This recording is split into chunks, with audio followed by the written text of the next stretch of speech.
Já quero receber o presidente Jair Messias Bolsonaro para falar com a gente. Bom dia, presidente. Tudo bem com o senhor? Bom dia, Marco Antônio, equipe, ouvintes. Estou estreando com vocês. Confesso que precisaria mais algumas horas para melhor me preparar, mas acho que posso colaborar com vocês e com o nosso Brasil. Fantástico, presidente. É uma honra recebê-lo aqui no Show da Manhã. O senhor tinha feito uma entrada presidente, já. eu não te dou um beijo no cangote que eu não estou aí, hein? Ó, arrepiou. Eu quero começar, presidente, trazendo um trecho de um vídeo dos Estados Unidos que eu achei muito simbólico para o senhor falar a respeito desse discurso do Donald Trump. Vamos colocar para vocês na tela aqui. Eu já emendo com a primeira pergunta para o presidente Bolsonaro. Thank you very much, everybody. Muito obrigado a todos. Muito obrigado. Vice-presidente Vance, presidente do Congresso Johnson, senador Thune, presidente do Supremo Roberts, ministros da Suprema Corte Americana, presidente Clinton, presidente Bush, presidente Obama, presidente Biden, vice-presidente Harris e meus concidadãos. A era de ouro dos Estados Unidos começa hoje.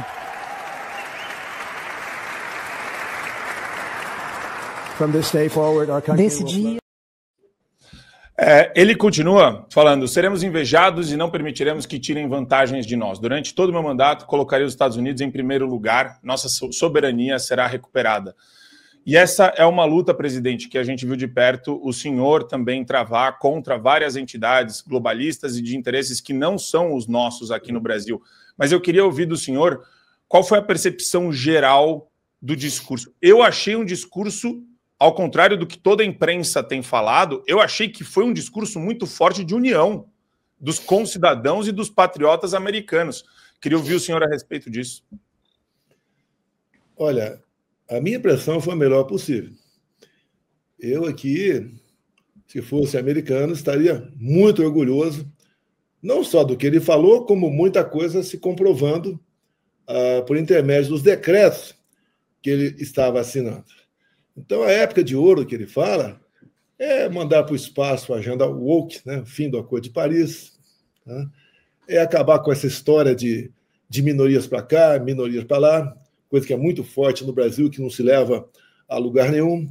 É falar perfurar, levando-se em conta que eles vão explorar o petróleo lá, diferentemente aqui no Brasil, onde você está ignorando a margem equatorial, enquanto ali a Guiana está explorando petróleo, e é fazer valer o seu valor, a sua força, quando ele fala em Canal do Panamá. Ou seja, não é conquistar o Canal do Panamá, eles que fizeram. Milhares de vidas americanas foram embora naquele momento. E entregou para o Panamá administrar. Depois o Panamá, através da sua elite política, né, muito parecida com a nossa aqui no Brasil, vê onde pode ganhar mais dinheiro e entrega para a China cobrar tarifas seletivas. Então, a questão de retomar isso é muito bem-vindo, no meu entender. Não é conquistar, é fazer valer o seu valor, né?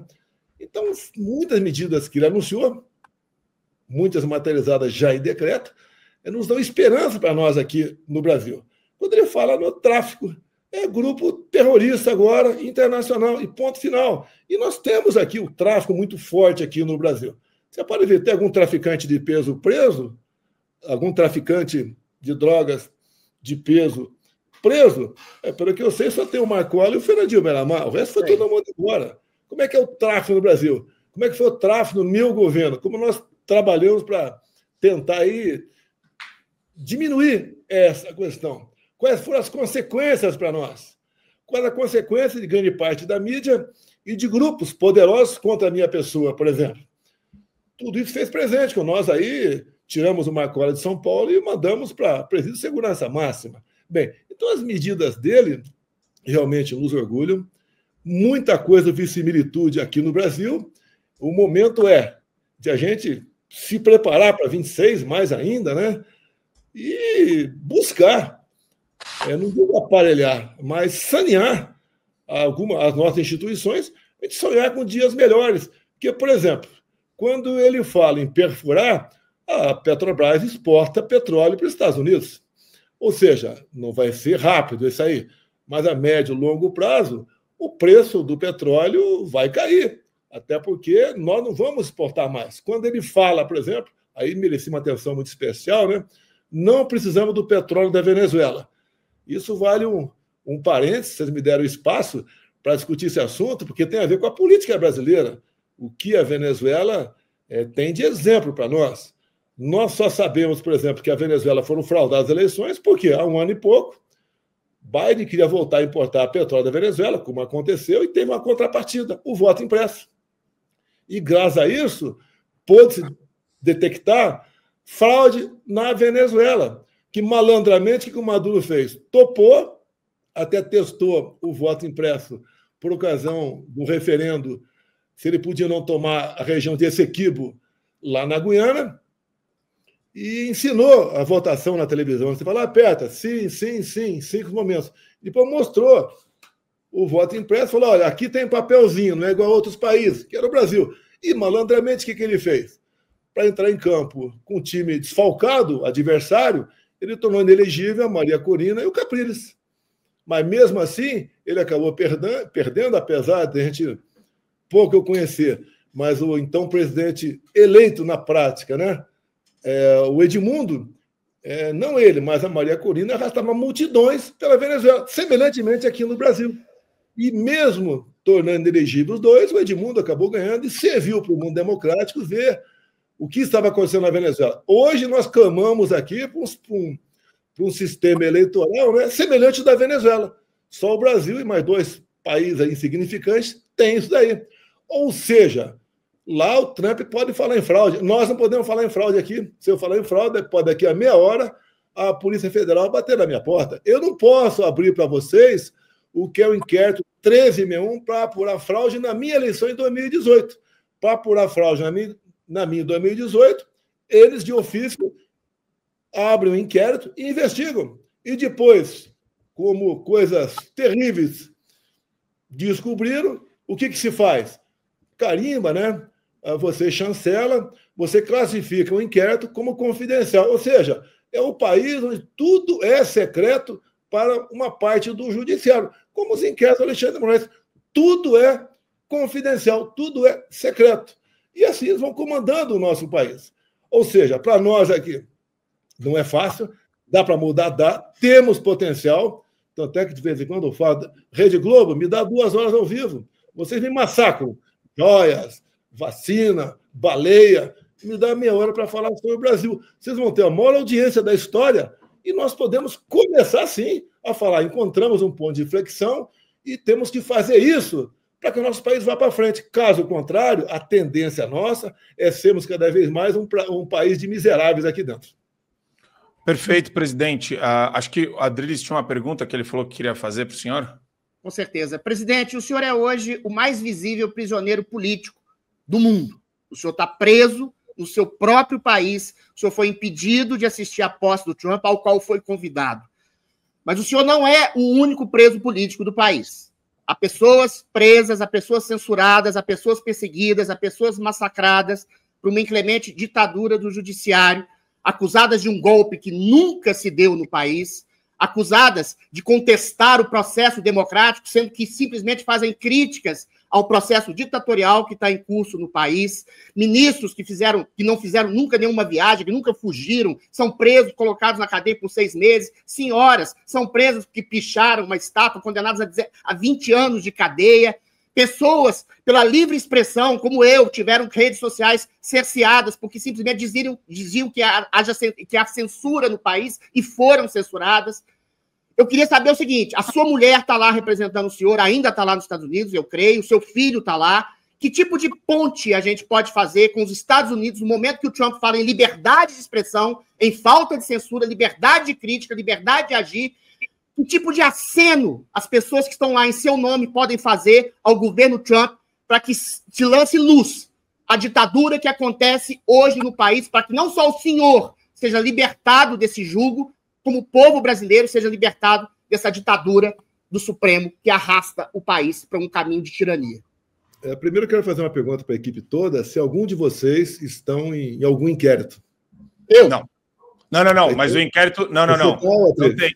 Ou não tem nada a ver com o ato do 8 de janeiro e tal? Não, 8 de janeiro não. O inquérito que eu todas as fake news, que eu disse que havia censura no país. Eu não posso conversar com quem está em inquérito. Ou esse inquérito do Não, 8 de janeiro não. Esse inquérito você falou para mim que não está mais aberto. Esse inquérito, o Grigoletti falou para você. Você foi lá. Foi no passado. Nós vivemos numa situação bastante complicada. Eu lembro que a Polícia Federal teve 3 vezes na minha casa. A americana teve na casa do Trump uma vez, inclusive com ordem, se for o caso, atirar. Aqui foi a mesma coisa. Uma das vezes teve aqui em casa, eu sou um capitão do Exército, eu tenho porte de arma garantido nos estatutos militares, pegaram todas as minhas armas. Eu falei, olha, eu moro aqui, eu mudei agora de casa, né? Onde eu morava era uma invasão, tá? Não era regulamentada. E eu não tenho como 3 mulheres dentro de casa me defender. Daí o delegado para fora de casa, não sei com quem ele conversou, daí voltou e me deixou eu com uma pequena pistola que está comigo aqui, que é a minha defesa. Tá? Então, a gente vive realmente uma situação, o Adriles, a equipe, é complicada. Qual a acusação? Dei golpe da Disney, juntamente com o Pateta, com o Mickey e com a Minnie? Que golpe é esse? Conversei outro dia com um colega de Israel, ele falou, o Bolsonaro, que golpe estava dando no Brasil, onde o Mossad não estava sabendo de nada, o Mossad. Quer dizer, um negócio que batia na tecla lá atrás, que eu queria dar o golpe e via estado de sítio. O que é um estado de sítio? Como começa o estado de sítio? É um remédio constitucional para alguma coisa. Começa com convocação dos Conselhos da Defesa da República. Eu convoquei alguém? Eu mandei alguma mensagem ao parlamento? O parlamento votou alguma coisa me autorizando ou não a baixar um decreto? E cadê as exposições de motivo? Quando eu falo, por exemplo, a minuta de golpe, apresente a minuta de golpe. Meus advogados não têm acesso à tal da minuta de golpe. Até queremos ter conhecimento do que é isso aí. Cadê a delação do ajudante de ordem? Não aparece. É que eu sempre tenho dito, eu sou tão criminoso assim porque não segui o devido processo legal. É muito simples. Fazer a coisa dentro da lei, dentro da ordem. Eu vi outro dia um ministro aí falando, né? No Brasil tem lei. Não vai ser aqui esse o dono de plataforma que vai editar o que tem que ser feito aqui ou não, ou esses responsáveis serão afastados daqui. Ué, que país é esse? O Trump pode falar o que bem entender de eleições lá. Eu não posso falar aqui. Se eu falar com vocês sobre 3 páginas do inquérito 1361, eu posso ser preso, porque é confidencial, é segredo de justiça. Mas, por eu ter conversado, discutido esse inquérito com embaixadores, vem a pena, né, de inelegibilidade. E a esquerda fala, está inelegível. Acharam dinheiro na minha cueca? Em algum apartamento me acharam mala de dinheiro, conta no exterior, quebrei alguma estatal. Como vem um pipinaço para a Petrobras. Não acabou. Os desfalques da Petrobras não acabaram. Lá para a justiça americana. E vai se aproximar da casa de R$1 trilhão. A nossa responsabilidade aqui, porque os caras mexeram no fundo de pensão dos velhinhos de lá. Aqui é muito fácil. O fundo de pensão dos Correios, por exemplo, está com problema? Sim, vem lá de trás. Roubo, desvio, comprar papéis aí que não valem nada. E qual a consequência? Não tem mais 10/3 para o funcionário do Correio. Aumenta o desconto do postal, bota mais R$500 por mês. E vai aumentar agora, tá? Porque o novo escândalo está a caminho. Ou seja, é difícil você falar em soluções, em discutir um assunto, onde tem uma pessoa que diz que você não pode tratar desse assunto, ou daquele, ou te bota na cadeia. Meu caso, se eu quisesse ter ficado nos Estados Unidos, ficaria, porque eu fui dia 30 de dezembro para lá. Eu pergunto a vocês, imagina se eu estivesse no Brasil dia 8 de janeiro, estaria preso até hoje. Porque vimos aqui na reta final o Biden, por exemplo, conceder uma anistia preventiva para o Fauci, que trata da questão lá da Covid, e também para os integrantes do comitê, que apurou os fatos do 6 de janeiro deles, que, na verdade, qual foi essa apuração? Foi para pagar o que aconteceu no 6 de janeiro, igualzinho aqui. Cadê os vídeos do Ministério da Justiça que sumiram? Por que sumiu? O golpe do Bolsonaro, estão mortos os vídeos. Então, nós temos esse problema no Brasil. Querem me prender? Alguns querem prender. Eu acho que mais ainda. Alguns querem me ver eliminado. Que eu preso vai ser uma dor de cabeça para os caras. Eu já faço 70 anos, ou daqui a um mês e pouco. Tá? Já estou mais para lá do que para cá. Pretendo continuar colaborando com o meu país. Se formos discutir o Adriles, o Marco Antônio, pô, foi um abuso da natureza a minha eleição. Eu era um deputado encrenqueiro do baixo clero. Foi um aborto. A história é longa. Tentaram me matar, como tentaram matar o Trump lá. Chegamos à presidência e fiz uma coisa que eu duvido que esses candidatos que se apresentam por aí, não interessa se é de esquerda, direita, nova direita, se é jovem ou velho, façam o que eu fiz. Eu convidei algumas pessoas, toparam e vieram ser meu ministro e dei carta branca. O Paulo Guedes é uma história muito emblemática, né? Porque é o ministério mais importante. O Paulo Guedes falou para mim, o presidente, me chamar de presidente, né? Eu não posso ser ministro e discutir com o planejamento. Eu falei, vou fundir o planejamento para você. Eu quero que a indústria e comércio, que me interessa fazer a reindustrialização aqui no Brasil, esteja comigo. Vou acabar a indústria e comércio, vai ser a secretaria sua. E mais, Paulo Guedes, posso chamar de Poço Ipiranga? Pode. E quando eu falava que eu não entendia de economia, a imprensa, não entende de economia. Quem entende é a Dilma e o Haddad. Eles entendem de economia pra caramba. Tá? E olha como se comportou o Brasil, mesmo com a pandemia e mesmo com a crise hídrica e com as consequências imediatas de uma guerra lá da Rússia e da Ucrânia. Nos comportamos muito bem. Agora, para você ver, um exemplo de comportamento meu que fala alguma coisa que é bom, né? Pandemia, fica em casa, a economia te vê depois, muito bonito, né? Quem tinha salário, eu via muito artista aí, com o filhinho em casa, recortando figurinha de papel, não sei o quê. Eu ganhava 500 mil por mês, tem economia. Servidor público, militar também tinha salário. Agora, descobrimos 38 milhões de pessoas que em poucas semanas iam estar em desespero, iam para a rua, pô. Para a rua fazer o quê? Passeata? Não, ia para a rua para invadir o supermercado. Sobrevivência. Buscamos como resolver isso aí? Lá com o auxílio emergencial. Eu chamei o presidente da Associação de Supermercado uma vez, só eu e ele conversando. Eu não vou falar o nome dele aqui, porque foi uma conversa reservada, para você pode descobrir quem que é, sem problema nenhum. E eu falei, conversei, olha, nenhum supermercado foi depredado. Me ajuda, por favor. Diminua a sua margem de lucro do produto da cesta básica. E ele fez isso. A mesma coisa o pessoal do aço, que o pessoal, como quando o auxílio emergencial começou a injetar 50 bilhões por mês, o pessoal mais pobre, que ganhava uma família, ganhava em média R$400 de Bolsa Família, cada um, individualmente, passou a ganhar 600. Então passaram, vou fazer reforminha na casa.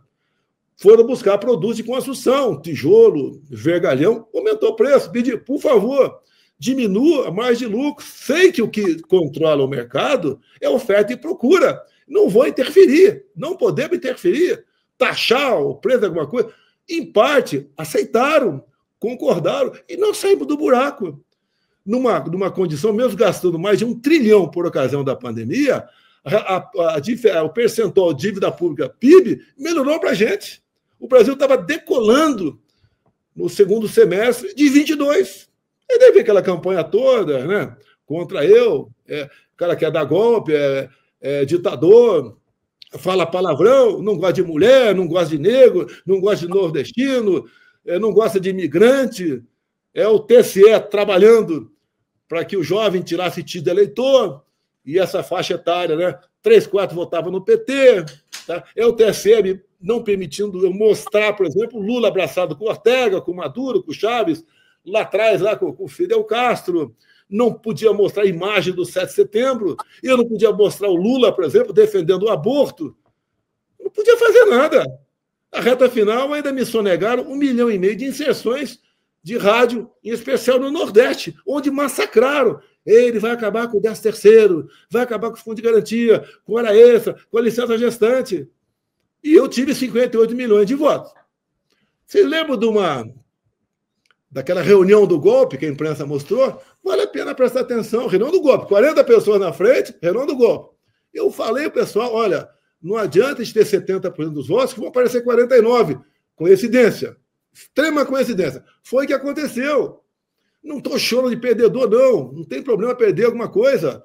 Você não pode perder com a possibilidade de usar o VAR. Não pude usar o VAR, que a primeira petição que fizemos ao TSE, o ministro presidente do TSE indeferiu e deu uma multa de 22 milhões. Daí falam, e agora? Se a gente recorrer, a multa pode passar para 200 milhões, pode caçar o registro do partido? Perdemos, pô. Tem alguma maneira? Tem algum outro remédio dentro das 4 linhas, que muita gente me critica, né? Dentro das 4 linhas? Tá? O que poderia... Quem critica deve falar, o que poderia fazer fora das 4 linhas? Diga! Ponto final. Fazer besteira é fácil. Eu quero ver o after day, o dia seguinte. A idade que eu tenho, a experiência que eu tinha de 28 anos de parlamento, 15 de exército e 3 na presidência, a gente sabe o que você pode fazer. A gente sabe das consequências. Agora os caras te acusam do quê? Daquilo que eles fizeram, com toda certeza. Afinal de contas, ganhou quem foi tirado da cadeia, quem foi descondenado para que ele pudesse ser elegível pela lei da ficha limpa, condenação em segunda instância, fica inelegível, e aconteceu chegando esse cara aí. E eu falei, na reta final das eleições, se você escolher um pinguço para administrar o Brasil, não vai dar certo. E está aí a consequência. E só resistiu 2 anos, porque a gordura lá atrás do Paulo Guedes, de ministros nossos, por exemplo, como o Tarcísio, tinha contratado para os próximos 10 anos R$1 trilhão de investimento. Só por causa disso, resistiu o Brasil. Agora, acabou. E está aí a consequência. A gente vai nos Estados Unidos. O Trump passou 4 anos, muito semelhante ao que ele passou lá comigo aqui. Se bem que eu sei o meu lugar. O PIB lá é 14 vezes maior do que o nosso. Então não somos iguais, não. Agora, a maneira como eu tratei o governo Trump, isentei de visto americano para fazer turismo no Brasil, e aqui a esquerda batia, né? Tem que ter reciprocidade. Olha, você acha que o americano vem para cá para pegar um emprego CLT, para ter alguma estabilidade no emprego? E indo para lá, quantos vão voltar? Agora, os caras vindo para cá gastavam dinheiro, não sei quanto em média. Um turista gasta por dia no Brasil. Quem tinha essas contas muito boas, muito bem feitas, era o Gilson Araújo.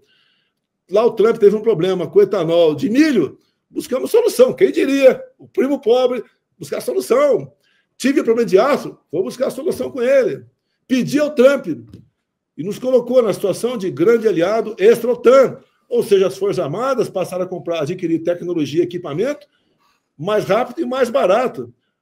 Sempre falava com o Trump, vamos juntos, né, explorar alguma coisa. Eu só quero agregar um pouco mais de valor para os Estados Unidos. Se a gente for entrar em detalhe aqui, falar sobre Roraima é o espaço de terra mais rico do mundo.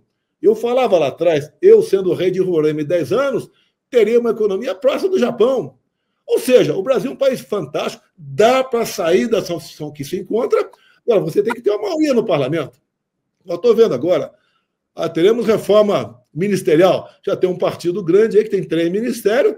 Eu não quero esses 2 aqui que tem pouco recurso. Eu quero com mais recurso. E quem são as pessoas indicadas politicamente? Você que está nos ouvindo, me dá o nome de 3 ministros do atual governo. Você não conhece. Do meu, você vai se lembrar. Paulo Guedes, Tarcísio, Damares, Tereza Cristina, que só foi gigante porque eu dei liberdade para ela. Então não seria ninguém dentro de ministério. Como ninguém cresce nesse governo, porque a intenção, o objetivo é outra. Não é um ministério para falar o meu partido indicou esse ministério porque está fazendo isso. Não tem. Não aparece. Os ministérios não saem do lugar, só patinam. É só corrupção, é só desvio. Por que estatais deram lucro comigo e estão dando prejuízo agora? Você, servidor, em grande parte, né? De bancos oficiais e outros, você está vendo como é que está indo a condução do seu fundo de pensão? Então, quando estourar, abrir essa caixa preta aí do fundo de pensão, né, o caixa podre, você não vai ter mais aposentadoria pela frente. Acabou, o Brasil está se acabando. Temos agora um baita de um exemplo que está acontecendo nos Estados Unidos, e aqui eu fico vendo, né? Nova direita, direita limpinha, olha, eu agora estou muito popular, eu quero ser candidato a isso, candidato a aquilo, e não está vendo que o problema que nós temos pela frente não dá para resolver, como dizia Olavo de Carvalho, botando a cereja do bolo e está resolvendo o problema. A presidência é a cereja do bolo, mas você pode ver, como é que eram os ministérios? Vamos falar de relações exteriores.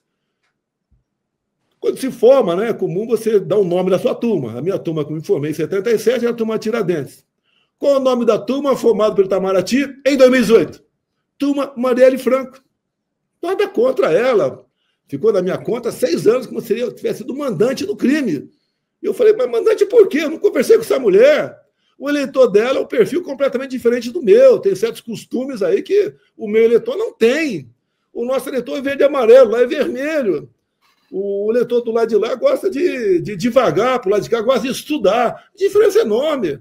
Por que eu iria matar Marielle Franco? Ah, por que isso? Porque um dos possíveis matadores morava na rua do meu condomínio. 150 casas. Quem mandou matar a Marielle? Quantos me acusaram abertamente da tribuna da Câmara, em entrevista, que eu fiz isso aí? Quando chega a resposta final, né, que parece que descobriram agora, realmente o que aconteceu, tudo se acaba. Agora, o que os caras querem? A exemplo agora dessa anistia do Biden, na reta final. O Biden anistiou preventivamente o Fauci. Está na minha frente aqui, ó. Eu li aqui esse relatório aqui do Congresso americano. Mandei fazer a tradução sobre vacinas e sobre Covid. É de cair para trás. Quantos estudaram isso aqui? Quantos viram isso daqui? Quantos deputados e senadores se interessaram por isso aqui? Que o interesse não é de vocês, é de vocês também. Da imprensa é de vocês. É mais de parlamentar. Faça um resumo de 5 páginas e encaminho, né? Para grande parte dos parlamentares. Quase me dão a resposta. Um ou outro perdido, como o deputado Caporeso ali do Minas Gerais. Poucos falam alguma coisa. E aqui, moça, me desculpem, que eu não errei nenhuma por ocasião da pandemia, mas se eu discutir com vocês agora, pode um iluminado aí, que ele me prender. Não presidente, sim, é um prazer falar com o senhor aqui. Eu tenho uma pergunta para o senhor, porque a maioria da opinião pública, na sua grande maioria, acredita que nós chegamos aonde chegamos hoje, graças também ao Congresso brasileiro. Sobretudo o legislativo que não barrou o ativismo judiciário. Donald Trump, ele falou, mais uma vez, no seu discurso, que irá combater o lawfare, né, até mesmo em outros países.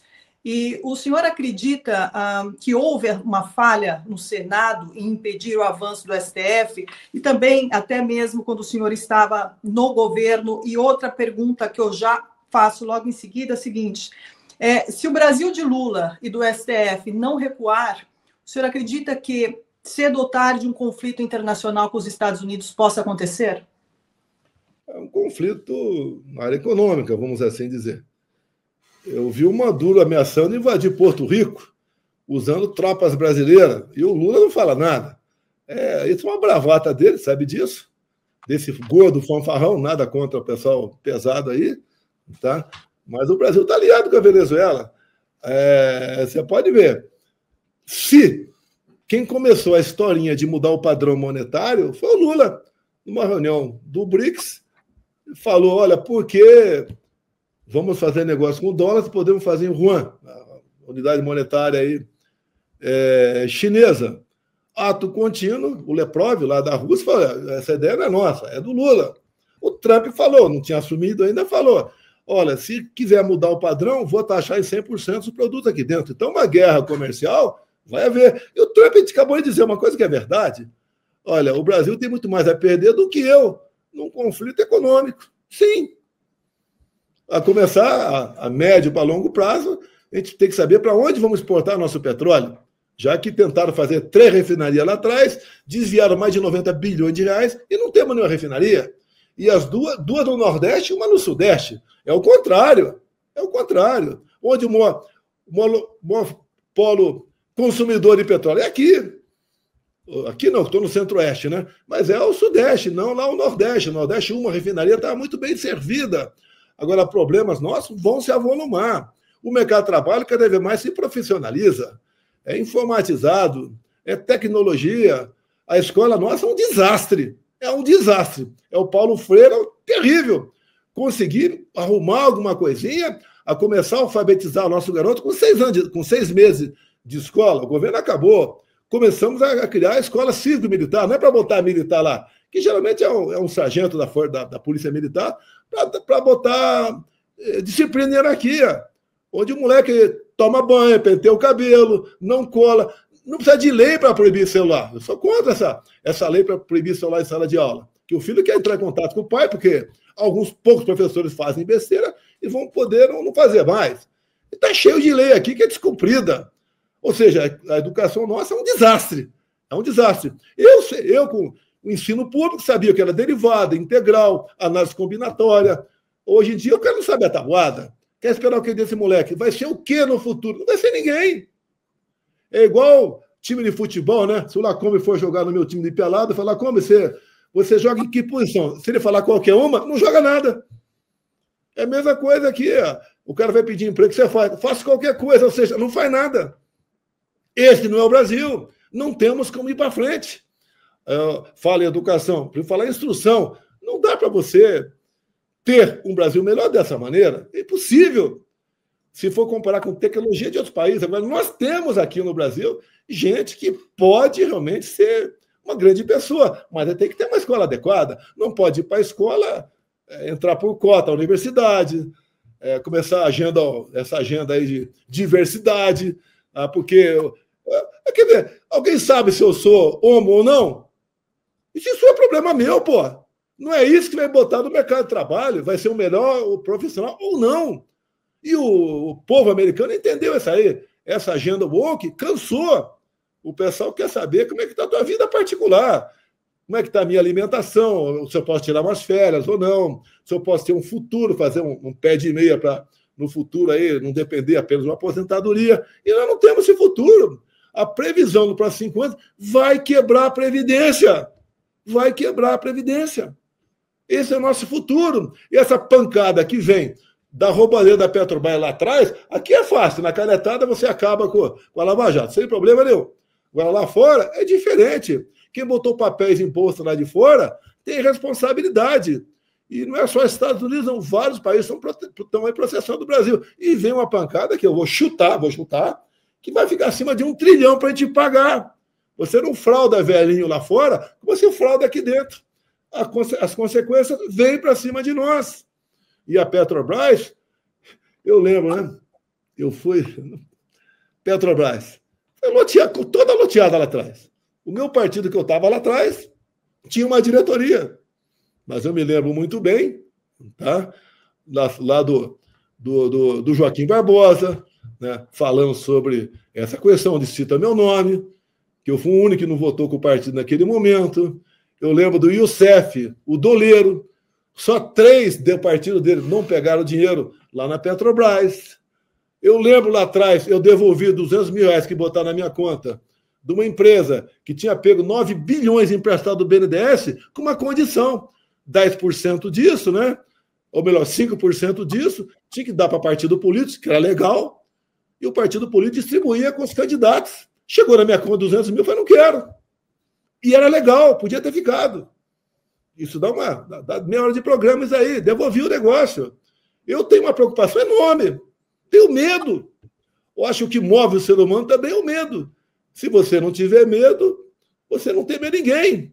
E a religião é um freio para muita gente. Por isso que eu defendo padres, pastores. Não é porque um ou outro dá uma pisada na bola, você vai generalizar.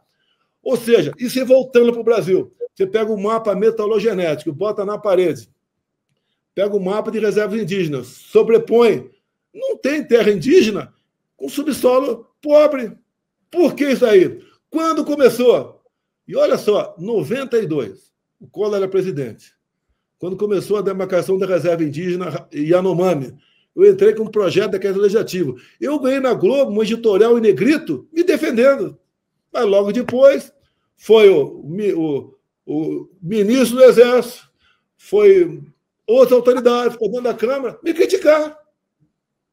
O Globo mudou de posição e passou a ser contra o meu projeto de decreto legislativo e eu perdi. A diferença é pequena, mas perdi.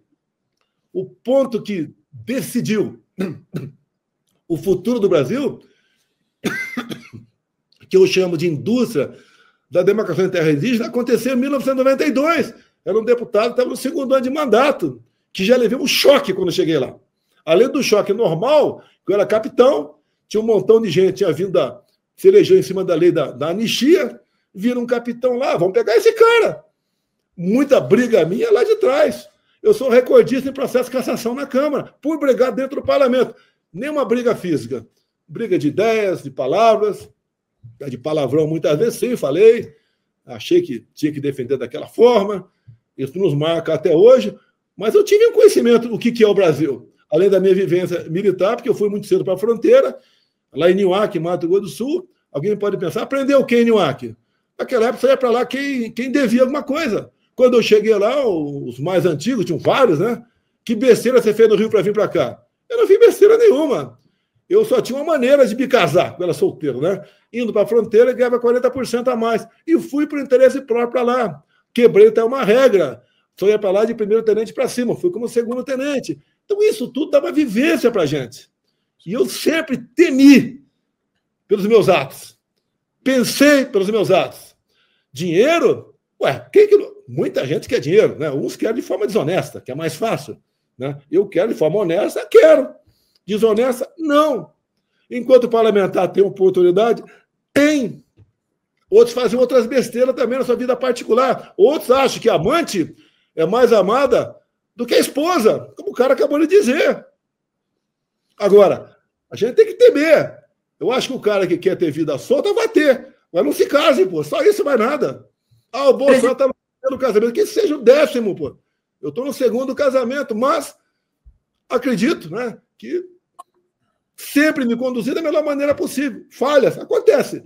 Mas, quando você vai para a vida pública, quantas vezes eu falo, temos excelentes parlamentares em Brasília. Não quero citar aqui, para eles já citar alguns nomes, né? Eu falo para eles, vocês estão tendo uma oportunidade ímpar de ajudar a decidir o futuro do Brasil. Até pouco tempo eu discursava sozinho na Câmara. Bem, não discursava sozinho, porque à noite 10 milhões de pessoas me ouviam na Voz do Brasil. Mas hoje em dia temos vários bons parlamentares que eu fico feliz. Alguns têm subido a cabeça, né? Dado a popularidade, a notoriedade, achando que já pode dar voos bem mais altos, né? Eu chamo de Eco JA precoce. Não vai dar certo. Não vai dar certo. O sistema está muito bem articulado. Quando eu entro, por exemplo, no Porto de Santos, junto com o Tarcísio, que dava prejuízo de 500 milhões por ano, passou a dar lucro, Tarcísio, esse 1 bilhão ia para onde? Quem usava desse desvio são nossos inimigos. Quando você vai para Itaipu Binacional, que é a binacional, estatal, mais cobiçada. Por que mais cobiçada? Porque não é auditada. Se metia a mão até o sovaco e não tinha problema. Quando nós entramos, não foi fácil sanear, junto com o general Silvio Luna, que hoje é prefeito lá em Foz do Iguaçu. Mas sobrou dinheiro para a gente aumentar em 600 metros a pista do aeroporto, começar e concluir a segunda ponte lá com o Paraguai, a começar a terceira ponte lá em Porto Murtinho, o Paraguai também, que hipoteticamente, né, ou no plano, faz parte da bioceânica, tá? Asfaltar por Ratinho a Tramboedeira, 43 quilômetros, atender com pequenas obras mais de 50 municípios na região periférica do Itaipu, fazer com que o Jorge Seife aprofundasse entendimento com o parlamento paraguaio para a gente praticar piscicultura de tilápia lá no Lago de Itaipu, e reduzir a quase metade, como aconteceu com o ministro Saxida, que foi sobre as minhas energias na reta final, em quase 50%, o valor em dólar da tarifa em Itaipu. Isso é progresso, né? Agora, quem metia a mão lá? Quer que eu volte? Não quer. Esse pessoal trabalhou para não continuar. Dessa forma, como o TSE comportou-se como um partido político de esquerda. Tanto é que tem aquela vibração toda. Se eu pudesse fazer um inquérito, como o Alexandre Moraes faz contra mim, e chamar lá o ministro Benedito. Benedito, o que é? Missão dada é missão cumprida. Quebrar o sigilo dele, do seu entorno. Chegar para o presidente Alexandre Moraes, o que é isso aqui? Ó? Quebrar o sigilo do Alexandre Moraes, em vez de chegar à vida dele. Sim. Presidente. E abrir para você. Por que o inquérito aberto na primeira semana de novembro de 18, para apurar fraude em minha eleição, está aberto até hoje? Que eu não posso falar seu conteúdo, porque passou a ser secreto. Porque me reuni com embaixadores. Alguém sabe o motivo que a Maria Corina e Capriles foram tornados inelegíveis lá na Venezuela? Atos antidemocráticos. Soa familiares para vocês? É o mesmo discurso. É o mesmo discurso. Pega o problema mais sincero. Ele não torna inelegível. Ele prende 7 opositores presos. Aproveitando o gancho. Quer me prender? Acredito que sim. Mas acredito mais ainda. Eles querem o morto. Então, aproveitando o gancho do senhor, que é exatamente isso, nós vimos uma mudança radical do Donald Trump, nessa segunda administração, no seu segundo mandato. Agora, a pergunta que eu faço ao senhor é o seguinte: Se o senhor for eleito, se tornar elegível, que é o que todos nós esperamos e que é justo que isso aconteça, porque esse tipo de perseguição política e de lawfare, é claro que vem sendo atuado dentro do Brasil em relação ao senhor, se o senhor for eleito para um segundo mandato, o que mudaria imediatamente de que o senhor não fez no início, mas o que você faria, o que o senhor faria agora? Talvez alguns não saibam o que é lawfare, né? Seria o ativismo judicial. É usar a justiça, né, para perseguir seus opositores. Como o meu caso, a Polícia Federal, que ganhou a alcunha, a parte da Polícia Federal, a alcunha de jagunço. Então, o que eles fazem? Quando você vê aquele juiz lá do Supremo, trabalhava no gabinete do Alexandre de Moraes, deve trabalhar ainda, ligando para o Tagliaferro lá do TSE. Olha, o ministro quer assim, muda o relatório. Olha, o ministro quer o Eduardo. O que é o Eduardo? Quer matá-lo? Quer prendê-lo? Quer persegui-lo? Quer tornar inelegível? Porque se fosse alguém do lado de cá, um kid preto pro lado de cá, seria isso. E pro lado de lá. Ora, usa a sua criatividade. Isso é uma parte dos 6 gigas que o Glenn revelou. Deve ter mais? Deve. Tá? Isso, para mim, já é o suficiente. Se fosse na Lava Jato, já teria anulado toda a Lava Jato. Alguns advogados que me acompanham, né, por fora, dizem que a grande mote para acabar com a Lava Jato foi o quê? A suspeição do Moro e do Dallagnol. Aqui você vê reuniões de pessoas para lá, para cá, essas questões. Um áudio do tenente-coronel Juliano Jorge meu falando, né? Não adianta, eu vou lá depor, é o que eles querem, já está pronta a sentença. Esse é o áudio que vazou dele. Se fosse lá da Lava Jato, estava resolvido, anula tudo. Comigo é diferente. Alguns falam que querem me dar 28 anos de cadeia. Querem me vincular ao 8 de janeiro. Como vincular o 8 de janeiro? Não estava no Brasil. Eu estava dando um golpe com o Mickey e com o Pateta lá na Disneylândia, aqui no Brasil. Quando se fala, tentou dar um golpe, minuta de golpe. Repito, se você discutir, conversar sobre qualquer dispositivo constitucional, isso não é golpe, isso é legal. E nada foi avante. Rapidamente falei, perdemos. O sistema está forte, está aí. Faltou competência para nós, faltou malícia. Você fala que faria diferente. Os ministros palacianos seriam diferentes. Eu não teria lá alguns nomes, né? Um general aqui, não teria mais general ali. Tá certo? Teria que ser ministro mais parrudo, mais casca grossa, para enfrentar o sistema. Eu passei 4 anos, no mínimo, tinha uma ação do Supremo em cima de mim, no mínimo. Minha ponte tinha uma ação do Supremo contra o Lula. Você tem o contrário, tem a favor. Tá o Flávio Dino na iminência de conseguir um inquérito só para ele. Daí os deputados, se isso acontecer, vocês vão sofrer o que eu sofri. Busca e apreensão, qualquer coisa lá é motivo para abrir outras frentes, abrir outros inquéritos, né? Petição. Eu faria uma reforma do judiciário, presidente. Uma reforma ampla, total do judiciário, para que não houvesse a possibilidade de abuso. Adrilles falou. Adrilles, você me conhece um pouco, Adrilles, tá certo? Eu tenho muito gosto da tua cara aí, pô. Aquele beijo que você me deu, eu fiquei arrepiado. Esse é o cheiro. Tá? O cheiro de macho. Aí, Adrilles. Eu tenho uma. Então, o que acontece? Se eu for candidato, é muito difícil. Né? Apesar da injustiça da inelegibilidade. Se o povo me der 60% da Câmara e do Senado, eu resolvo. Nós queremos um Senado forte, não é para perseguir ninguém, não. É para mostrar, estou pronto aqui. Ó. É igual, por exemplo, alguém vai atacar os Estados Unidos, a Índia, a China, o Paquistão? Não, porque são potências nucleares. Você pode atacar o Brasil, Paraguai, Bolívia, a África subsaariana, né? Temos que ter um Senado forte.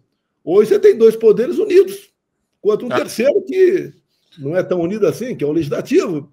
Então, se a gente vier candidato, se me derem a maioria, a gente resolve, pô. Não tem como não resolver. Vai resolver na pancada, na porrada, isso é ditadura. Você aguenta por quanto tempo? E é o que eles estão fazendo, né, presidente? Eles estão resolvendo na pancada. Estão fazendo com a gente, prendendo. Eles estão indo para cima. Mães com filho pequeno. Tá? O dia a imprensa bateu em mim agora, chorou no aeroporto. Sim, eu chorei, pô. Eu só posso chorar pela minha esposa, pô. Eu queria viajar. Por que não pode chorar? Mas quantas também... vezes eu mandei fechar a porta lá do presidente, mas ninguém entra. E chorei, pô. E presidente, esse nem... mas esse nem... a gente falou sobre isso ontem no programa. Eles exploram isso e eles não colocam os principais trechos da entrevista que eu vi o senhor dar no aeroporto.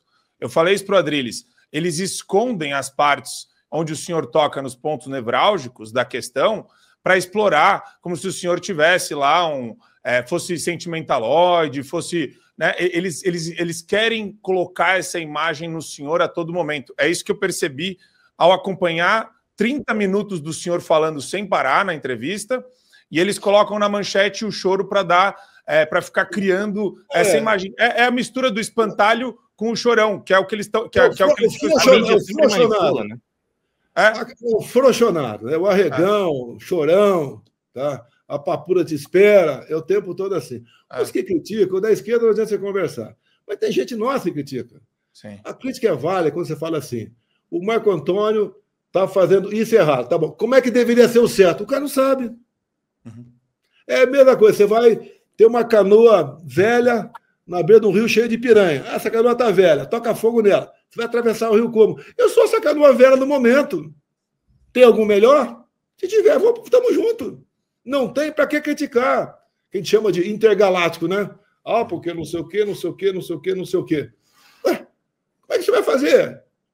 Como é que você vai contornar peitar essas questões? Comigo, alguém falou em botar um fim no marco temporal, que está ferrando o agronegócio agora, porque o que está na Constituição, eu que não sou muito inteligente, entendo que quem ocupava até aquela data da promulgação da Constituição. Depois daquilo, não é mais reserva indígena. Estão enchendo de índio Vado Ribeira, Miracatu, Eldorado Paulista, Cananéia. Para que estão enchendo de índio lá? Para demarcar, para inviabilizar tudo aquilo. Perfeito. E nós temos como resolver isso. Me deem, se eu vier candidato, 60% do parlamento que eu resolvo. Se eu quisesse estar bem de vida, eu estaria. Uma canetada minha valia bilhões de reais. Não fiz isso. Fazem busca. A terceira busca e a pressão em cima de mim foi naquela casa que eu tenho na Vila Histórica de Mambucaba, né? Quem passa pela Rio Santo, dá uma chegadinha lá. Eu fiz a reforma agora lá, né?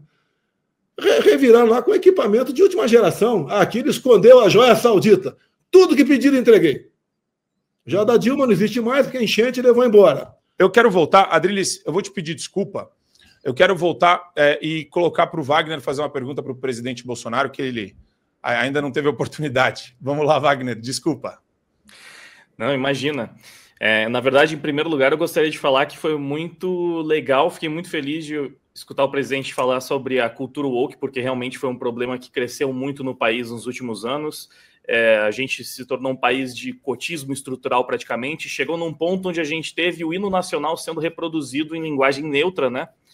Então, foi muito legal escutar o presidente falar sobre isso, mas para tentar costurar um pouco os pontos, já que a gente estava falando sobre o discurso do Trump, entrou um pouco dessa questão do frouxonar, que acho que pode ter um link com a pergunta aqui, não dá para negar que realmente existe uma similaridade muito grande entre a trajetória do senhor e do Trump, né? Vocês dois sofreram um assassinato de reputação pela imprensa, vocês dois sofreram uma perseguição jurídica muito forte, inacreditavelmente vocês dois foram até mesmo vítimas de tentativa de homicídio, né? Mas eu sinto que o Trump, ele conseguiu ser mais combativo com seus algozes, ao contrário do senhor que por vezes precisou até mesmo ser mais pacificador. No discurso de posse do Trump mesmo, a gente pôde observar esse tom combativo em alguns momentos, que traz a sensação de que ele está vindo para esse segundo mandato muito mais preparado para enfrentar um sistema que talvez no primeiro mandato ele não tivesse a noção de quão profundo era o problema que ele enfrentaria. Acho que também pode ser mais uma similaridade que o senhor enfrentou no seu primeiro mandato. Então a minha pergunta é, o senhor acha que é mais fácil para o Trump adotar essa postura porque ele não precisava lidar com uma Suprema Corte tão poderosa quanto a do Brasil? Em alguns momentos aqui na entrevista o senhor falou que o Trump ele podia falar de alguns temas que o senhor aqui não pode, né? Mas uma sugestão que o senhor falou é que se tivesse a Câmara e o Senado apoiando, poderia ser mais fácil. Então, nesse cenário, com o apoio da Câmara e do Senado, que postura que a gente poderia esperar do Jair Bolsonaro numa eventual reeleição? No caso de uma reversão da situação da inegibilidade, né? O senhor até falou que acha difícil. E é isso, basicamente, saber se a postura do Trump enfrentando o sistema foi, de alguma maneira, inspirador para o senhor. Olha, eu sempre tive um profundo respeito com o povo americano, tive um bom relacionamento com o presidente Trump. Tá? Eu jamais esperava ser presidente, aconteceu. E o que fica do legado da gente? Muita gente está nos assistindo aí que há pouco tempo atrás não queria saber de política. Para eles, PT e PSDB eram partidos de oposição. Né? Nós reaprendemos a cantar o nacional, a vestir o verde e amarelo, a conhecer o Brasil, as suas potencialidades. Eu sempre digo, né? Olha o que nós temos, e os outros não têm. Olha o que Israel não tem e veja o que eles são. Olha o que nós temos e o que nós não somos. Então, nós ajudamos a abrir isso aí. A nossa política externa, dá para comparar com esse cara que está aí? O que aconteceu em 21 e 22, entre outras coisas? Vamos aqui, cartinha da democracia. Aquela enganação de sempre, né? Agora, salvar a democracia é tirar de mim a presença e entregar para o Lula? Até quando você veja a pessoa mais humilde votando o Lula por picanha, eu não vou brigar com essa pessoa. É uma falta de conhecimento. Agora, quem tem cultura, assinar a cartinha da democracia para o Lula, com esse histórico todo dele, quando você vê esse filme, por exemplo, aí Ainda Estou Aqui, né? Eu nesse filme não existe. Porque é o Eldorado Paulista, a terra dos Paiva. Eu estava lá desde antes dos anos 70, né? Quando eclodiu a guerrilha no Vale do Ribeira. Esse pessoal, Paiva, que tem mais ou menos a minha idade, quantas vezes lá, quando eles iam tirar umas férias na cidade, coisa rápida, né? Ficavam poucos dias lá, quando jogavam um picolé da Kibon no chão ou no lixo, a molecada ia lá e vestia um carimbinho lá para ir tomar um sorvete de graça, porque estava premiado. Por que a fazenda Paiva, a fazenda Caraitá, era vizinha à fazenda Palmital, onde lá o Lamarca teve lá o seu foco de guerrilha? Por coincidência, eu estava lá. Eu estava na praça, entrando na escola, dia 8 de maio de 70, quando o Lamarca passou por lá e, com a sua Maxi, né, 3600, atirou. Feriu 6 policiais e uma mulher com tiro na coxa. Eu estava lá quando o tenente Alberto Mendes Júnior, coitado, não conhecia o mini manual de guerrilha do Marighella, que dizia claramente: nós não matamos praças, nós só matamos oficiais. O tenente Alberto não precisava se trocar com 10 reféns, praça, porque a turma do Lamarca não ia atingir os praças e só matar os oficiais. Então, esse filme faltou lá. Faltou falar a prefeitura, que por 2 vezes esteve na mão da família Paiva, é Eldorado Paulista. Então, logo Eldorado deixou de ser, passou a ter o nome de Eldorado, antes era Xiririca, então faltou lá. Você não pode contar metade de uma história. A gente não quer reabrir feridas, mas vamos falar a verdade.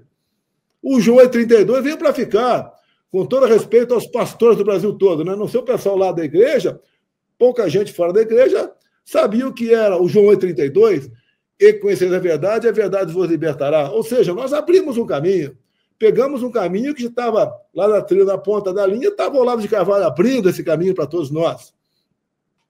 E a gente ajudou a criar tudo isso. E temos uma oportunidade ímpar pela frente em 26. Essas briguinhas que eu estou vendo aí, né? A nova direita, a direita limpinha, eu agora sou o mais importante do Brasil, vai ser eu, e o tempo todo me alfinetando, e gente que não tem posição clara, que é o poder pelo poder, é bacana ficar aparecendo ali, levando like, ser muito bem visto, etc, etc, mas a realidade é outra. Você senta naquela cadeira presidencial, a realidade é outra. Quando me elegi, eu ajoelhei em casa e falei: meu Deus, qual crime eu cometi para merecer a presidência? Não é comemorar, não. Até o prefeito que comemora está errado. Ele vai ter um problema sério pela frente. Eu vejo alguns jovens aí: vou vir candidato agora no estado que vou ganhar. O estado está em recuperação judicial, está quebrado, está sonhando. Outros querem reduzir a idade, né, para ser presidente, senador, governador. Tem certas coisas, com todo respeito, o Marco Antônio nunca vai chegar perto de mim. É diferença de idade entre nós dois. Ele pode ser mais inteligente do que eu acho que é, pode ter muito mais estudo que eu? Sim, pode ser que tenha, mas a experiência que eu tenho nunca vai chegar lá. A gente sabe como é que funciona o negócio. Onde você vê para a família. Graças a Deus, estou muito bem. Todo mundo que se casa quer paz em casa. Agora depende de você. Daí quando eu choro, porque a minha mulher está indo embora, porque eu choro, eu estou apaixonado por ela. Pô. Não é o Lula dizendo que os maridos são mais apaixonados pelas amantes. Tá? Ou seja, conduzir um país não é fácil. Graças a Deus, Deus me botou na minha frente pessoas maravilhosas, que algumas até, né, me criticam por aí, mas se fosse ministro numa situação como em outros momentos, onde você não é dono do seu ministério, você tem que aceitar indicação de outros partidos políticos, como, por exemplo, quando o Pedro da Caixa assumiu a Caixa Econômica. Cada diretoria estava com partido político. Até a diretoria de loterias, né, era complicada, porque o pessoal tem suspeição. Como é que a gente faz para o pessoal não suspeitar de possível fraude numa apuração aí da Mega da Virada? Então, essas pessoas, quando passaram a realmente chegar no Ministério e ser dono do Ministério, eles passaram a mostrar o seu valor. Nós botamos a Selic 2% ao ano, agora está 13%, mais ou menos. Então, todo mundo vibrando. Hoje em dia, eu vi agora há pouco aqui na imprensa, a Raizen, né? Com prejuízo de 18 bilhões de reais, tem de vista a taxa de juros. Eu quero ver agora, o Lula via batendo no Roberto Campos, presidente do Banco Central. Tem que diminuir a taxa de juros. Bem, temos na próxima semana a reunião do Copom, todos os diretores e presidente do Banco Central foram indicados por quem? O Lula. Vai reduzir na canetada a taxa de juros, como lá atrás a Dilma fez, por exemplo, na questão de energia elétrica? Muito bacana, na canetada, diminui aí. Nós não diminuímos, nós não zeramos os impostos federais de combustível, na canetada foi com o Parlamento Brasileiro. Nós botamos um teto de ICMS para combustíveis. O Paulo Guedes falou, vamos fazer a reindustrialização do país. Como? Reduzindo o IPI. Reduzir o IPI em 1/3 de 4 mil produtos. Começa a dar certo o Brasil. Vai para frente.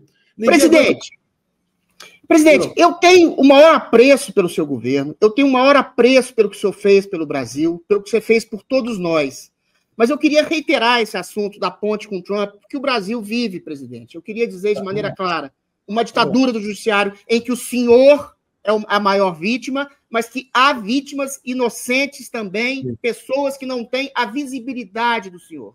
E eu queria reiterar essa pergunta. O senhor tem emissário, o senhor tem uma ponte enorme com o Trump. A deputada Salazar já falou de sanções possíveis a ministros do judiciário brasileiro, que podem, inclusive, ter o passaporte cassado. Em que medida essa conversa com o governo Trump está sendo colocada? Em que medida o governo Trump pode ajudar a restabelecer a democracia no Brasil, apontando que aqui há uma série de abusos? O seu filho, a sua mulher conversaram com emissários do governo, com pessoas do governo Trump. Em que medida apontar o que está acontecendo no Brasil pode ajudar que o próprio brasileiro saiba e reaja de maneira pacífica, democrática, ordeira, para que se restabeleça a democracia no Brasil, que a gente saia dessa tirania inclemente que afeta não só o senhor, mas todo cidadão que está preso, que está censurado, que está perseguido. Qual é a conversa que o senhor tem tido com o governo Trump e que medidas podem ser feitas? Que respostas o senhor tem tido do governo Trump nesse sentido?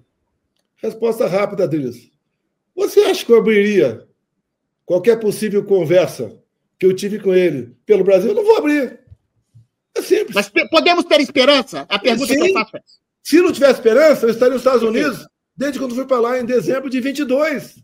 Voltei para cá, e gente lá naquela época podia conversar, né? É o Paulo Figueiredo, é lá o Rodrigo Constantino. Então eu tinha informações direta ou indireta com eles. Até o Paulo Figueiredo não queria que eu voltasse para cá. Tá? Eu também dei essa sugestão. Eu voltei para cá com risco de ser preso. Eu sei. Eu sou preso, pô. Presidente, o democrático. Eu só queria saber se dá para ter um aceno, dá para ter uma esperança, se as conversas estão andando. Sim. Até porque o que eles estão propondo lá, eles não querem que aconteça, eles querem que aconteça aqui também. Exato. O americano, ele não é um conquistador. Ele, com a minha conversa lá atrás com o Trump, presidente, lá atrás, ele estava extremamente desconfortável com a questão da Venezuela. Conversar muita coisa particular, não deu para ir para frente, porque chegou a pandemia, depois lá ele teve aquela questão das eleições americanas, não deu para ir para frente. E quantas vezes falei para ele, olha, se a Venezuela te incomoda, imagine se o Brasil tiver a mesma coloração da Venezuela. Ele não quer isso para o mundo. Pode ter certeza. Vem problemas para quem não quiser se enquadrar, como diz o ministro, aqui tem lei. Tem para ele, a lei dele. A lei nossa, que é a Constituição e outras coisas, não existe. Cadê meu devido processo legal? Então, o governo Trump... Essas pessoas condenaram a 17 anos de cadeia. O juiz condena sem ouvir a voz do advogado. Sim. O videozinho o cara manda para lá, com sentença pronta. Exato. A mulher do batom. O batom é substância inflamável. Uma das condenações, tentativa armada de mudar o Estado Democrático de forma violenta. Qual arma foi apreendida? Que ponto nós chegamos? O que é isso aí? É destruição da direita, como os democratas, quase uma década mais ou menos, vem tentando destruir os republicanos. Como? Sim. Aparelhando instituições. É o lawfare, o ativismo judicial. Mas sem o judiciário. Aqui o judiciário comanda tudo, né, presidente? E aqui, você vai mudar essas coisas de uma hora para outra? Sim, sim. São reformas grandes, culturais, exato. Isso aqui não vai conseguir. Exato. E daí joga a toalha. Eu não quero mais, todo mundo é igual. Você está ajudando a se escravizar. A ser escravizado. Eu quero só falar, a gente já esticou demais aqui o tempo com o Bolsonaro, eu vou pedir para a gente fazer uma rodada final um pouco rápida para a gente concluir a entrevista com ele, que a gente já está 1h30 quase com o presidente. Vamos lá. Não, eu queria falar com o presidente porque saiu ontem, o Gilmar Mendes deu uma entrevista ontem, nessa segunda-feira, falando que vai julgar, que espera julgar o inquérito do golpe em 25, agora já nesse mês, para evitar tumulto em 2026. Ou seja, eles continuam avançando, eles continuam evoluindo cada vez mais e dobrando cada vez mais a aposta. Agora, entre aspas, eles diz, o Gilmar Mendes, eu espero que esse processo seja julgado ainda em 2025, para que a gente talvez não tenha tumultos em 2026, quando estaremos com o ano eleitoral começando. Bom, aqui a gente vê uma clara movimentação jurídica em relação às decisões também das eleições de 2026. Presidente. Quanto tempo levou para julgar Lava Jato? Quem correu? Décadas. Quantos recursos o Zanin entrou para o Lula? Onde foi julgado o Lula? Tá? Comigo tem que ser diferente? Eu tenho bons advogados. Obrigado para quem botou dinheiro via Pix para mim. Eu não teria como manter uma defesa minha com advogados sem nome. Tá? Então, obrigado, pô. Dá para resistir. Agora, o lawfare, isso está muito na cabeça do povo americano. Tá? Eu tenho uma pequena liberdade com o Trump. O filho Eduardo tem mais. Entre outros, Bannon, entre outros. Tá? O Morgan, Joe Morgan, né? Eu estaria no podcast dele lá, estava previsto conversar, que tem 20 milhões de seguidores, não sei o quê. Eu teria essa oportunidade, perdi essa oportunidade. Ganhei muito espaço pela negativa. Alguns acham, até como o próprio fez a matéria, o Paulo Figueiredo, que para o Brasil foi melhor não ir. Para mim, particularmente, não, que eu queria estar nos Estados Unidos. Faria mais contatos. Tá? Mas é o que está aí. Me negaram o passaporte por quê? Por que me negaram o passaporte? Eu lembro de 2018, o Supremo autorizou o Lula a viajar. E o Lula foi viajar, acabou não viajar para a Etiópia por outro motivo, mas ele tinha 2 painéis lá. Um é unindo forças para erradicar a fome na África até 2025. Vai acabar a fome na África, assim, não estou sabendo. E o outro é enfrentando o combate à corrupção. O cara condenado em 2 instâncias, o Supremo autorizou ele viajar. Eu não tenho condenação. Agora é o seguinte, vamos tocar no assunto. Qual golpe? Qual golpe? O próprio ministro da Defesa falou que não houve mínimo indício de golpe. O próprio Temer também falou. O Jobim, ex-ministro da Defesa, também falou, depois ele recuou. Que golpe é esse? Que golpe é que é usar, possivelmente, né? Porque eu não convoquei sequer os conselhos da Defesa ou da Defesa da República. Que golpe é esse que é usando dispositivo constitucional? O que é isso? O que eles querem? É perseguir e acabar a esquerda, como um falou, né? derrotamos o bolsonarismo. O outro lá fala, né? Salvamos o Brasil de uma ditadura. Quem tem que escolher o presidente é o povo, pô. Você não vê uma ação minha ao longo de 4 anos, muitos reclamam, repito, tá? Dentro das 4 linhas, mas os caras não falam que devia fazer fora das 4 linhas. Ah, você não devia fazer assim. Como é que eu deveria fazer? Sim. Botamos o Brasil para frente, o povo começou. O povo agora está muito mais disciplinado e consciente do que é ser presidente, de como funciona cada poder, como é que é a indicação, o que eles querem. Você pode ver, a Venezuela, nós queremos sistema eleitoral parecido com a da Venezuela, quem diria?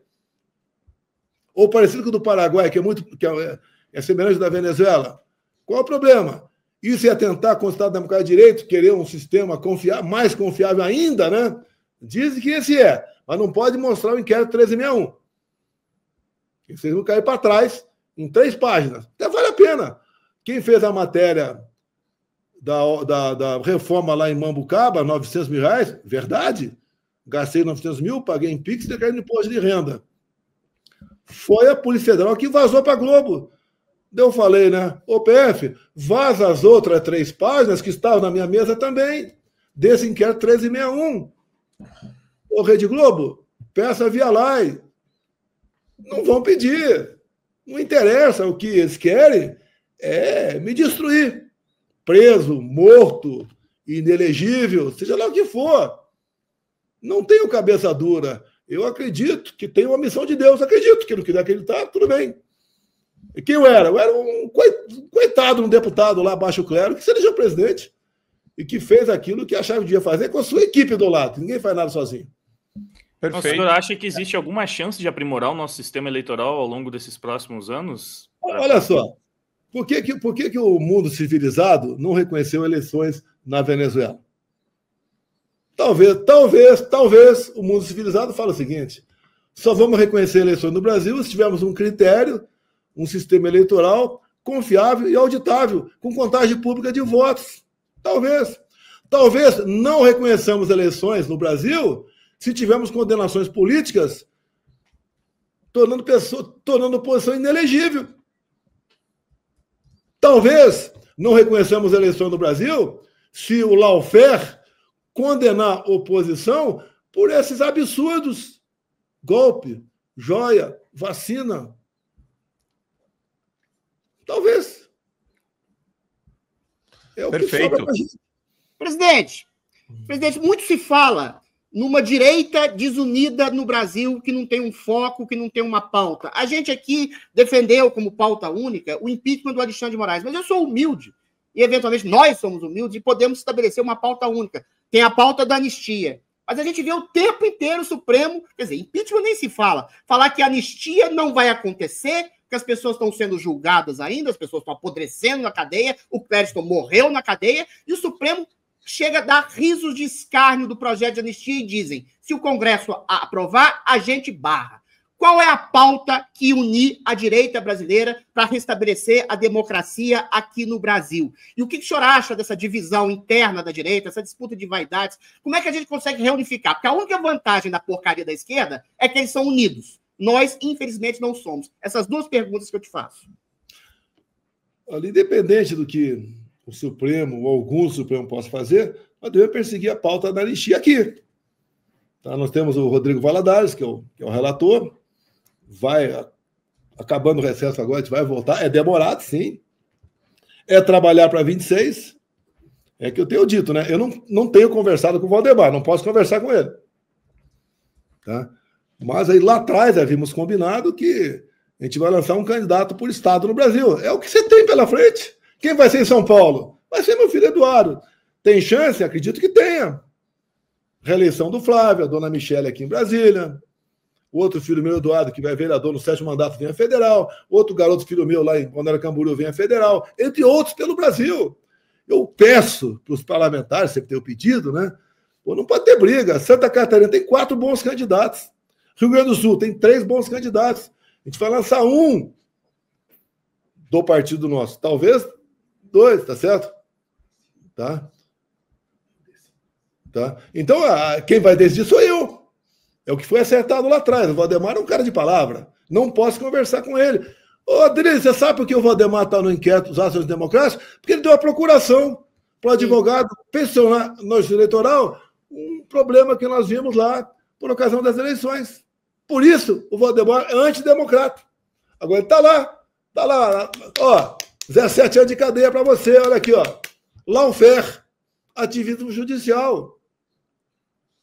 Se a gente não deveria convocar mais manifestações? Discutir hoje ainda vacina, você vê gente jovem morrendo, ninguém fala, né? Olha, qual foi a sua vida pregressa? Ele tinha algum vício, isso, tomou vacina, não tomou? Você não pode falar nada disso. Perfeito. O mundo aí fora, alguns países, estão fazendo esse encaminhamento. Aqui não ainda. Cresceu demais um poder. A gente não quer perseguir ninguém, não quer ser perseguido. Agora, o que a gente vai fazer com a conversa aqui? Você tira conclusões. Eu não vou querer ninguém me chamar de enganador. Estou fazendo a minha parte. Você acha que eu durmo em paz todo dia? A PF for bater na minha porta amanhã. Qual o motivo? Que se exploda. Não interessa o motivo. Por que o Braga Neto está preso? Quando acabou o inquérito, foi apresentado lá no Supremo, daí a acusação que ele estava fazendo obstrução da justiça. O inquérito concluído. Obstrução da justiça, 1 ano atrás. Por que o Felipe G. Martins ficou quase 1 ano preso? Qual a acusação? Entrou no avião, fugiu, dia 30 de novembro. Não estava no meu avião. Depois descobriu que não estava. E no embasamento, para não deixar eu viajar agora, citou o Felipe G. Martins. Sim. E não fugiu. Ou seja, manda-se fazer, faz aí, ó. Eu não quero que o cara vá viajar, faz aí. O cara faz, o cara não lê, assina embaixo, tudo bem. Assim está sendo o Brasil. Eu queria... Perdão, presidente. É que eu sei, eu estava falando aqui com o pessoal da sua equipe, eu sei que a gente esticou demais já, a gente abusou aqui um pouquinho do seu tempo, mas eu queria agradecer demais, pedir para o senhor, claro, concluir e agradecer demais o senhor por abrir esse espaço para bater esse papo conosco, o que para nós é extremamente simbólico e importante, principalmente depois de ontem, né, da posse do Donald Trump. A gente ter essa conversa para nós enriquece muito sobre os caminhos do Brasil e sobre o que a gente pode fazer dentro de todos os contextos, por mais difícil que seja, para conseguir caminhar no âmbito político, no âmbito cultural, na comunicação também, na imprensa. Então, queria agradecer de coração o senhor abrir esse espaço para falar com a gente. Diga, Adriles. Ô, Marco, só dá uma cutucada no presidente em 26 para ele me apoiar também, porque eu senti o cheiro do cangote dele. Essa intimidade ninguém tem. Eu sei o cheiro do perfume. Primeiro mês de vereador, o cara já está pedindo apoio para federal. É um negócio assim. Só que. Estou mendigando aqui, presidente. Não acredito nisso, não estou acreditando. Nenhum apoiador sentiu o seu cheiro como eu. Obrigado, presidente. Adriano, você tem história para ser eleger deputado federal por São Paulo. Tem, né? Obrigado. O Eduardo não vindo candidato, na campanha de 2022, eu falei para o Eduardo, não faça campanha. Que ele passou de 1.900.000 para 900.000 votos. Ele perdeu 1 milhão de votos. E quem se beneficiou desse voto, depois resolveu, né, ter luz própria. Né, luz própria. Tá bom. Certo? Então, eu acredito. A gente não pode desistir, pessoal. A gente não pode broxar. A gente tem que ser imbrochável. Você vai ficar pior. Eu não broxo. O outro lado cresceu muito. Nós não queremos perseguir ninguém, nós queremos equilibrar. Dá para resolver? Se coloca no lugar do Trump. Imagina se aquele tiro tivesse 3 dedos mais para um lado. Tinha acabado a esperança. Imagina se a Câmara, né, vence os Estados Unidos. Como é que estaria essa parte da PF agindo? Estaria prendendo adoidado gente por aí. Então, temos sim. O Trump tem consideração comigo, se não teria me convidado. Tá? A minha esposa está lá ainda, tem uma marcha contra o aborto daqui a alguns dias, vai ficar uns dias a mais lá. O Eduardo tem um bom relacionamento. Nós temos uns 20 parlamentares em Estados Unidos, parabéns, 20 parlamentares. Estão lá fazendo um trabalho bacana, não tiveram acesso a muita coisa, mas estão lá fazendo, conversando aqui, conversando lá. Tiveram com o Bannon, o Bannon fez um pronunciamento lá, chamou o Eduardo para falar também. A gente vai indo, vai mostrando o que é o Brasil. O pessoal não pode adivinhar os nossos problemas. Nós temos que ir mostrando para eles como, dessa maneira. E tem muita gente boa do Brasil que cansa rapidamente.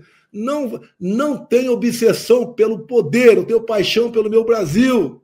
Perfeito. Eu vejo alguns nomes aparecendo aí, não vai aguentar uma semana. A máquina moe esse cara. Eu dei exemplo comigo que aconteceu. Dá para resolver. Nem os Estados Unidos têm o potencial que nós temos em recursos minerais, em água, em biodiversidade, em clima. Lá o pessoal estava com menos 10 graus lá. Aqui não tem esse problema. Um clima aprazível, água potável, tem tudo aqui, biodiversidade, tudo aqui. E dá para a gente sair dessa, pô. Dá. Vocês cada vez mais estão aprendendo o que é o Brasil, as suas potencialidades. Repito, o que é o Estado de Israel? Eles não têm nada lá. Tem lá o Rio Jordão, que está comentando no outro dia, que a água é muito devagar, que passa lá. O que vai Israel? Nem petróleo tem. Olha o que eles são. Olha o que nós temos aqui, que nós não somos. Tem lá uma ministra do meio ambiente que não pode explorar petróleo na margem equatorial, porque o golfinho que faz pirueta não sei aonde, vai ser prejudicado o tempo todo assim. Olha a BR-319, se não me engano, lá Porto Velho, Manaus, não pode ir para frente. Está pronta a BR, não pode ser asfaltada, não pode ser recapeada. Olha só, vale a pena aqui, não sei o tempo de vocês. Quando eu assumi a presidência, chegou a Tereza Cristina uma vez lá, toda preocupada. Presidente, o senhor tinha que revogar um decreto, mas o senhor vai apanhar muito. Qual é o decreto? Um decreto que era proibido plantar cana-de-açúcar no estado do Amazonas. Tereza, prepara aí a justificativa e meti o chamegão embaixo e revoguei. Alguns falaram que eu queria transformar a floresta amazônica em canavial. Nós temos que enfrentar igual a agenda woke. Desculpa aqui, Adriles. Eu sou contra a agenda woke antes dela existir. Isso aí. A minha briga lá atrás. O Bolsonaro não gosta de gay. Porra, a gente vai dar porrada lá e tudo bem, porra. Eu nunca falei que o gay tinha que acontecer isso, aquilo com ele.